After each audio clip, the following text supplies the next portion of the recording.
চট্টগ্রাম বিশ্ববিদ্যালয়ের সবশেষ পরিস্থিতি জানাতে এই মুহূর্তে সেখান থেকে যোগ দিয়েছেন সহকর্মী আহসান রিটন। রিটন, গতকাল আমরা দেখেছি যে দিনভর পাল্টাপাল্টি সংঘর্ষ এবং থমথমে অবস্থা বিরাজ করছিল। ১৪৪ ধারা জারির পর যেসব নিষেধাজ্ঞা দেওয়া হয়েছে সেগুলো আসলে ঠিকভাবে মানা হচ্ছে কিনা?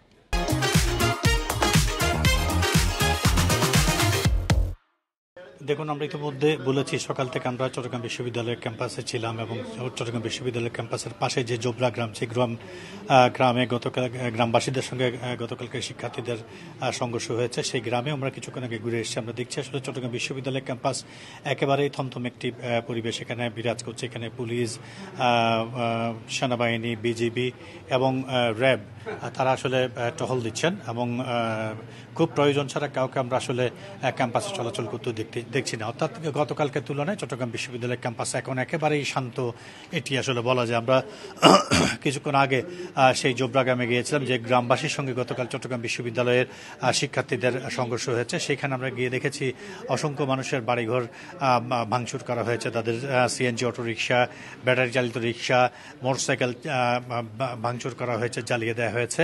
এবং অনেকে অভিযোগ করেছেন যে তাদের যে পোষা গরু সেটিও নিয়ে যাওয়া হয়েছে। এই ক্ষেত্রে আসলে গ্রামবাসী যেটি বলছে সেটি হচ্ছে শুরুতেই যদি বিশ্ববিদ্যালয় কর্তৃপক্ষ কঠোর অবস্থানে যেত তাহলে হয়তো এই অরাজক পরিস্থিতি তৈরি হতো না এবং তারা তাদের যে জানমালের ক্ষতি হয়েছে সেটিও আসলে রোধ করা যেত।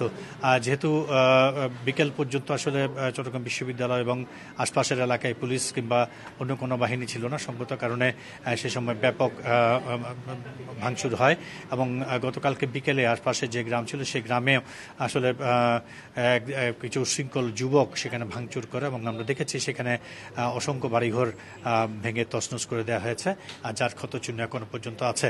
আমরা এটি নিয়ে আসলে চট্টগ্রাম বিশ্ববিদ্যালয় কর্তৃপক্ষের কিছুক্ষণ আগে চট্টগ্রাম বিশ্ববিদ্যালয়ের প্রভিসি ডক্টর কামাল উদ্দিন তিনি বলছিলেন যে আসলে এই ঘটনা কোনোভাবেই কাম্য নয় এবং এই ঘটনার সঙ্গে যারা জড়িত তাদেরকে আসলে কোনোভাবে ছাড় দেওয়া হবে না।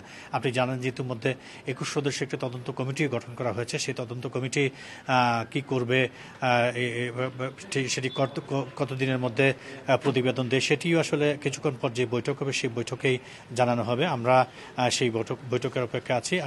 কালকে বেশ কয়েকজন আহত হওয়ার খবর আমরা জেনেছিলাম, তাদের সর্বশেষ কি অবস্থা সে বিষয়ে কোনো তথ্য কি আপনার কাছে আছে?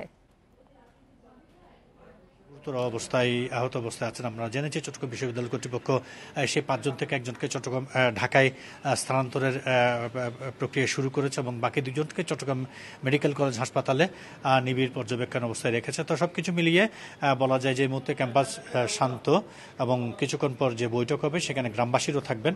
সেখান থেকে হয়তো সুন্দর কোনো একটি সফল পরিণতি আসতে পারে বলে আমরা সবাই ধারণা করছি। এ হচ্ছে চট্টগ্রাম বিশ্ববিদ্যালয় থেকে আমার কাছে এখন পর্যন্ত সর্বশেষ। জানাচ্ছিলেন সহকর্মী আহসান রিটন।